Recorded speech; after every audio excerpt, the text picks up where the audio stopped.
Os Paroleiros, um jeito simples e divertido de conversar sobre verdades bíblicas.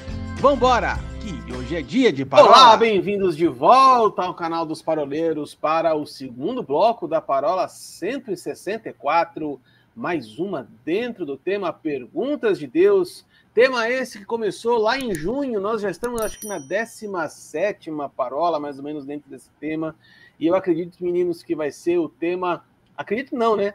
É o tema mais longo que a gente já gravou nesses 4 anos de canal. E eu acredito que vai sair um material sensacional daqui. Eu estou com muita expectativa, porque realmente tem sido uma parola melhor do que a outra. Nós estamos aqui com nossa escalação dessa semana com 04, Decano e Mente Brilhante, gravando em pleno feriado. Sim, nós estamos hoje no feriado aqui gravando, para você poder acompanhar conteúdo bíblico de qualidade, de uma forma divertida, de uma forma leve, mas com muito embasamento. Nessa semana aqui, nós estamos conversando a respeito da pergunta que Jesus fez para Pedro, por que você duvidou? Que é a passagem que está em Mateus, capítulo 14, versículo 31, que é a passagem em que Pedro anda sobre as águas. Lá no primeiro bloco, a gente falou um pouquinho do contexto bíblico, então, né, dessa passagem, pegando desde o começo do capítulo 14. E nesse segundo bloco, como tem sido de praxe nas nossas parolas, a gente vai trazer essa palavra-chave, vamos dizer assim, para a gente trazer para os nossos dias e aplicar essa pergunta, então, de Jesus para nós aqui. Então, quando Jesus pergunta para nós, meninos, por que nós estamos duvidando? Tem uma série de coisas aqui que a gente pode abordar, mas olhando para a passagem de Pedro, lá de Mateus 14, a gente vê algumas coisas, alguns elementos que eu acho que são muito importantes para a gente trazer. Porque apesar de Pedro ter duvidado e ter começado a afundar, então ele foi o único que saiu do barco e com coragem ele enfrentou o seu medo, que foi exatamente o que nós falamos na semana passada. Se nós olharmos com detalhes para essa passagem, então, nós vamos encontrar alguns elementos importantes aqui, e um deles é sobre o que, de fato, Pedro andou. Né? A gente tem uma fala interna nossa aqui, que Pedro não andou sobre as águas, na verdade, né? Mas ele andou sobre algo que o Senhor vai trazer para a gente aqui. Mas antes dessa fala do Ilcinho sobre o que ele andou, sobre o que Pedro andou, Ilcinho, eu queria lançar essa questão da palavra-chave dessa semana, que é a dúvida, né? Para a gente falar um pouquinho assim, o que causou a distração de Pedro? O que fez com que Pedro tirasse os seus olhos de Jesus e da palavra que havia sido dito para ele entrar nesse momento de dúvida?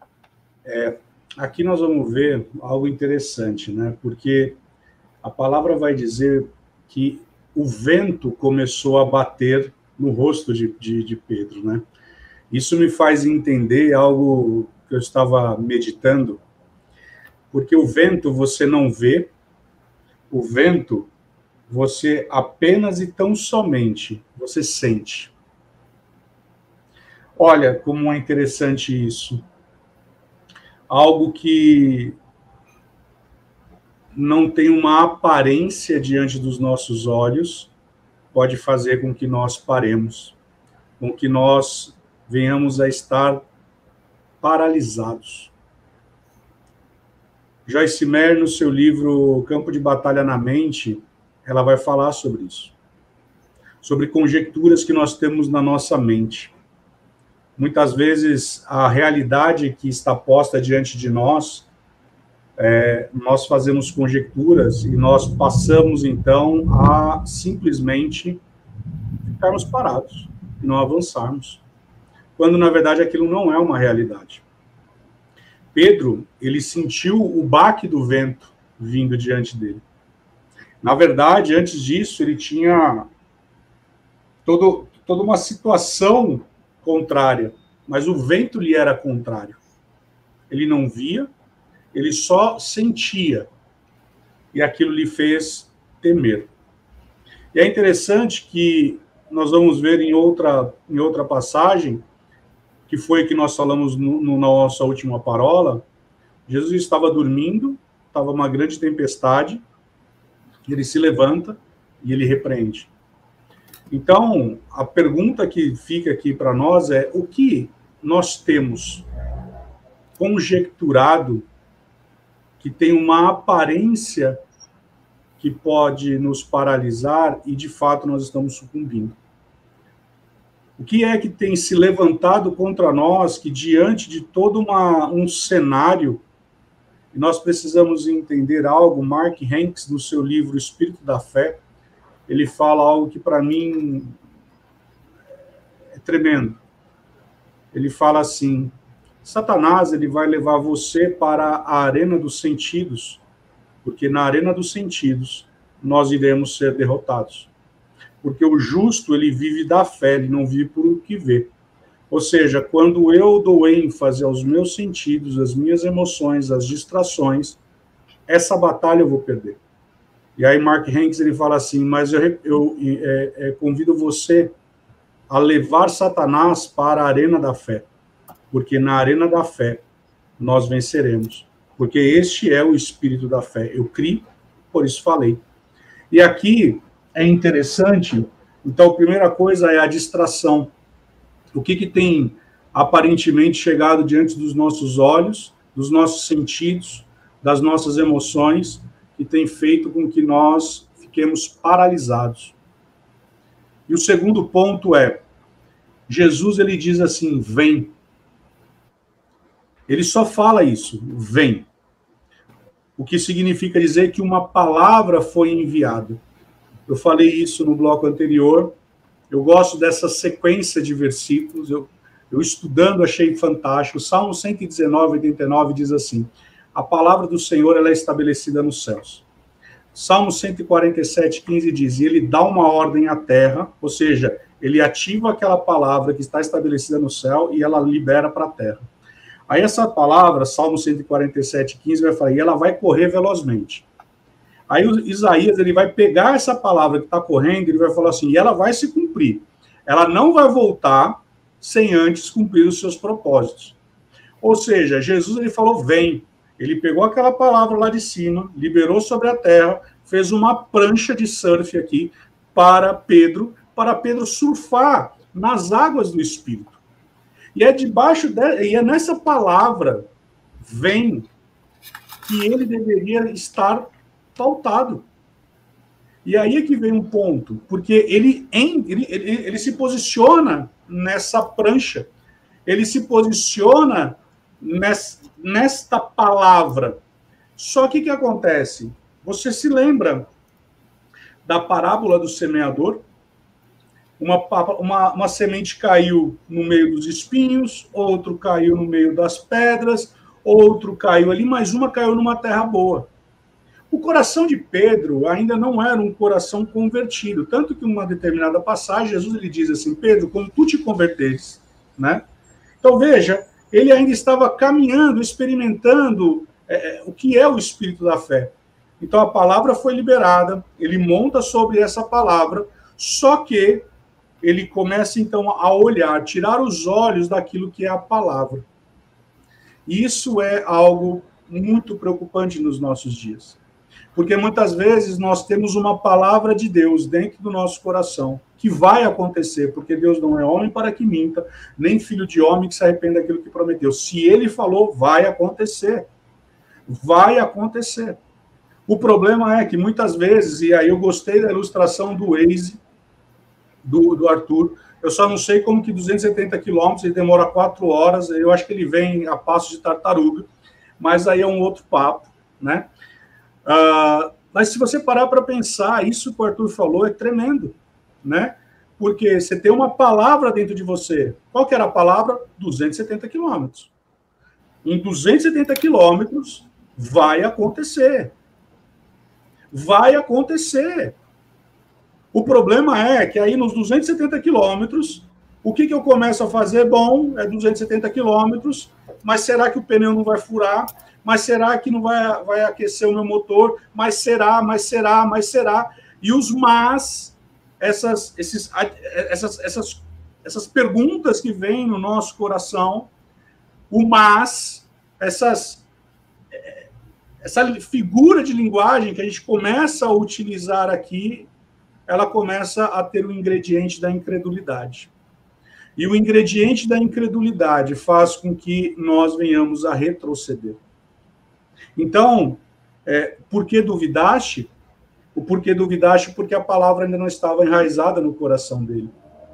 Por que duvidaste? Porque eu comecei a olhar para as conjecturas. Por que duvidaste? Porque eu comecei a emprestar os meus lábios para o diabo. Por que duvidaste? Porque eu comecei a olhar para as situações e não para o autor e consumador da minha fé. Por que duvidaste? Porque eu simplesmente me posicionei na dúvida. E Paulo, escrevendo aos Romanos, ele diz assim, que tudo aquilo que provém da dúvida é pecado. Por que duvidaste? Porque eu tinha 270 quilômetros pela frente. Mas por que eu vou ter que gastar tanta gasolina? Por que eu vou ter que gastar tanto tempo numa estrada, quando, na verdade, poxa, eu estou na minha casa aqui? E muitas vezes nós ficamos nessas conjecturas. E aí a pergunta inicial, nossa, quando o Arthur ele abriu essa parola 164, foi se há limites para a fé. Sabe, o espírito da fé nos faz ir muito longe, mas quem limita a nossa fé somos nós mesmos. Kenneth Hagin, em um dos seus livros, ele diz assim, a sua fé é do tamanho do teu conhecimento da palavra. Quanto mais você conhece a palavra, mais a tua fé é esticada. Quanto menos da palavra você conhece, menos você vai avançar. Por quê? A fé vem pelo ouvir, e o ouvir a palavra de Deus. E aí eu termino aqui a minha parte, porque eu me lembrei de uma passagem que diz sobre o centurião. O centurião ele foi diante de Jesus e falou, olha, o meu servo, ele está enfermo. E Jesus ele falou assim, eu vou lá. E ele vira para Jesus e fala assim, não, você não precisa se preocupar, não. Envia uma palavra e ele será curado. Só envia. Se você fizer um paralelo aqui, Pedro falou, envia uma palavra e eu vou. Jesus enviou a mesma palavra. Sim, eu sei que lá foi para a cura, mas ele enviou a palavra que está estabelecida no céu, Salmo 119, 89. É a mesma palavra. Aquele centurião, ele vira e fala, amém, está tudo certo, resolvido, porque eu sou um homem de autoridade. Eu me submeto. E o servo foi curado. A mesma palavra enviada, vem. Pedro não surfa nas águas do Espírito, porque ele começa, melhor dizendo, a conjecturar no coração dele. E essas conjecturas fazem com que ele venha a naufragar. Isso é terrível. Quero encerrar minha participação concordando com tudo que o senhor falou. Não, mas eu não quero minimizar aqui o problema de ninguém, acho que essa não é a nossa intenção, né, dizendo que é só ter fé, até porque nós precisamos desenvolver essa fé, né, mas acho que algumas coisas é importante pontuar, é que realmente, né, quando a gente está numa eminência de ser despedido, esse medo aparece. Como é que eu vou sustentar a minha casa? Como é que eu vou sustentar a minha família? Ou se for uma doença, seja ela pequena, média ou grande, né, como é que a gente vai passar por isso? E aí o medo acaba vindo, né? Mas eu acredito que, concordando exatamente com o que o senhor falou aí, que a palavra é que vai nos dar o respaldo para que a gente tenha confiança naquele que diz vem, né? Quando ele termina aqui o texto, ele vai dizer eu sou, né? Sou eu, que quer dizer o eu sou lá de Êxodo 3,14. Ele estava assim, eu sou o Deus Todo-Poderoso, pode vir aqui sobre a minha palavra. E a única maneira de que a gente pode acrescentar, eu até separei 3 versículos aqui, para que possa ficar ligado no outro, e aí pegando o gancho do último versículo que o senhor citou, é o meu primeiro. A fé vem pelo ouvir, e o ouvir pela palavra de Deus. E aí uma das coisas que me chama a atenção é que muitas vezes a gente ora até bastante, mas a gente lê pouco. E a gente precisa ler bastante, né? Não sei se é o Tozer que fala, pergunte para um pássaro qual que é a asa mais importante, né? É a mesma coisa. O que é mais importante, oração ou a palavra? É a pergunta para o pássaro. Quer dizer, precisa dar os dois juntos para que dê certo, né? Ver os grandes avivalistas, conhecedores profundos da palavra, homens que mudaram nações, homens de oração, cheios do Espírito Santo, mas cheios da palavra, né? Então a fé vem pelo ouvir a palavra de Deus. Aí Jesus fala, aquele que me ama é quem cumpre os meus mandamentos, ou aquele que tem os meus mandamentos e os guarda, este é o que me ama, né? Citando o versículo direito. Então eu guardo e cumpro os mandamentos, eu estou mostrando que eu amo ao Senhor. E aí, para finalizar, em 1 João 4:18 diz, o perfeito amor lança fora todo medo. Então a gente vai vendo que uma coisa está amarrada com a outra. A fé vindo pela palavra, eu praticando a palavra, e aí eu demonstrando amor pelo Senhor, e aí o perfeito amor, que é o próprio Deus, vai lançar fora todo medo. Então, quando as situações vierem, e de maneira nenhuma minimizando aqui Pedro, porque eu não estive na pele dele ali para saber o que é pisar sobre uma água e de repente começar a afundar, né? Então eu não posso minimizar, mas graças a Deus que ele teve essa experiência, que isso foi compartilhado e que hoje a gente está podendo aqui, né, tirar uma base dessa experiência para a nossa vida. Então que a gente possa realmente buscar o conhecimento bíblico. E eu preguei recentemente, não é buscar um conhecimento bíblico para ficar discutindo com irmãos. É buscar um conhecimento bíblico para saber quem é o Deus que eu sirvo, né? Praticar essa palavra. E a gente conhece um Deus que é amoroso, que vai dar experiências pequenas para nos levar às grandes. Ele é didático, né? A gente vai tendo pequenas experiências até chegar em experiências maiores. E aí todo e qualquer medo que nós estivermos no decorrer da caminhada, ele vai arrancando fora. Vocês sabem que para mim, uma das questões mais polêmicas nessa passagem aí, o que me traz aqui no coração para compartilhar com vocês, é a minha preocupação, pessoas que vivem baseadas naquilo que elas sentem e não por aquilo que está escrito.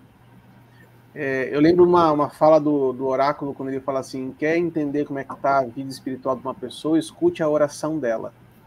Eu quero fazer um parágrafo, outra linha, 2 dedinhos aqui, e acrescentar uma frase, dizendo a seguinte coisa, para a gente entender a maturidade da vida com Deus de uma pessoa, perceba quantas vezes ela diz, eu sinto que, ao invés de está escrito que.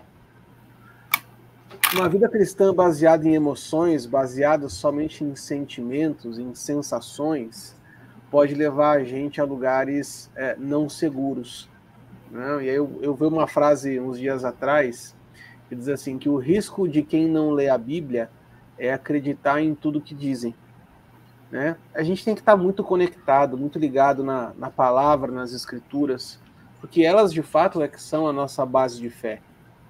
Pessoas que vivem baseadas somente em emoções, em sensações, ou agora como o marketing moderno tanto aplica, né? E isso eu temo muito nas igrejas, né? Nós temos que reforçar as experiências das pessoas. Para mim, a questão de culto, a ordem de culto, a profundidade de culto, ela tem que ir muito além da questão de como tem sido a minha experiência de culto. Mas sobre o que eu tenho andado, sobre o que eu tenho trazido do meu secreto para poder celebrar no culto. Né? Eu tenho ficado muito preocupado com pessoas que dizem demais assim, eu estou sentindo que, mas que tem dificuldade de falar 3, 4 versículos. Como se a vida com Deus ela se resumisse simplesmente a emoções e a sensações, ou como o Wilsinho falou, né, em experiências pessoais. É claro que as experiências elas têm a sua importância, têm o seu valor e têm o seu peso, mas as minhas experiências pessoais, elas de forma alguma, elas podem ser superiores ao que está escrito. E de fato é que a nossa caminhada com Deus, ela deve ser baseada naquilo que está escrito. E aí, resgatando o que eu falei no bloco passado, não importa quanto tempo demore, não importa quantos obstáculos eu encontre no caminho. Se ele falou que vai acontecer, vai acontecer. Né? Se ele falou que eu vou chegar, eu vou chegar. Pode ser que eu demore 4 horas, pode ser que eu demore 1h30, né? Mas o fato é que eu vou chegar.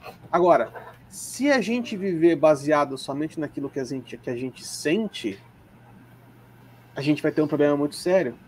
Porque para mim, um dos grandes desafios da vida cristã é você orar e não sentir nada, orar e não ouvir nada, ter dificuldades e você não ter resposta, e mesmo assim continuar caminhando. A constância nos dias sem resposta, a fidelidade aos dias sem resposta, é que para mim são a grande chave. Por quê? Porque Deus não precisa ficar repetindo o tempo inteiro para mim que Ele me ama. Porque está escrito, eu sei que Ele me ama. Agora, se a gente precisa o tempo inteiro ficar... eu gosto da ilustração do Ilcinho, que ele fala de Deus com o anjo Gabriel. Olha que bonitinho, Gabriel. Vamos dar uma madeirinha para ele para dizer que a gente ama ele de novo? Ele está se sentindo sozinho, né? Então, eu vejo que isso muito é uma questão da imaturidade, né? Pessoas que o tempo inteiro precisam ser alimentadas de 2 em 2 horas, né? É bebê. A gente precisa ter essa percepção que talvez nós precisemos de intervalos maiores, né? Para que a gente tenha profundidade nas coisas. As raízes, elas vão cavando cada vez mais fundo porque elas não encontram água na superfície. Elas vão cavando cada vez mais fundo porque na superfície muitas vezes não tem, né? Então, é na profundidade do relacionamento com Deus é que de fato a gente vai romper em fé, romper em coragem, romper em ousadia. É na profundidade do conhecimento. Eu até agora anotei isso que você disse, Will, porque eu achei fantástico, né? Que a nossa fé ela é proporcional ao conhecimento que nós temos da palavra. Achei isso incrível, acabei de anotar aqui para não esquecer. Mas eu queria deixar essa palavra para quem nos acompanha, né, no canal já, se você está chegando agora ou se você está já há mais tempo conosco, né? A sua caminhada com Deus ela não pode ser baseada em sensações. Ela não pode ser baseada em experiências somente. Ou, né, como o teu pastor já falou isso várias vezes, né, as emoções elas não podem dirigir a nossa vida. A gente não pode ser baseado em emoções. E Pedro afundou exatamente porque ele confiou nas suas emoções e não naquilo que estava na palavra. E aí eu queria jogar essa bola de volta para vocês, para as considerações finais. Nós estamos aqui já nos minutos finais. Uma palavra, uma mensagem de cada um de vocês, assim, para quem está nos acompanhando dentro desse tema aí. O que a gente vai deixar de palavra final para eles, meninos? Não duvide, creia. Faça da palavra a sua prancha de surf. Por mais que possa ter uma conotação divertida, mas faça dela a sua prancha de surf para que você possa ir mais fundo nas águas. Diz a lenda, eu não sou surfista por razões óbvias, mas que as melhores ondas são tomadas nas maiores profundidades, maiores distâncias. Então, talvez você precise estar nas águas mais profundas para que você possa pegar uma boa onda da fé.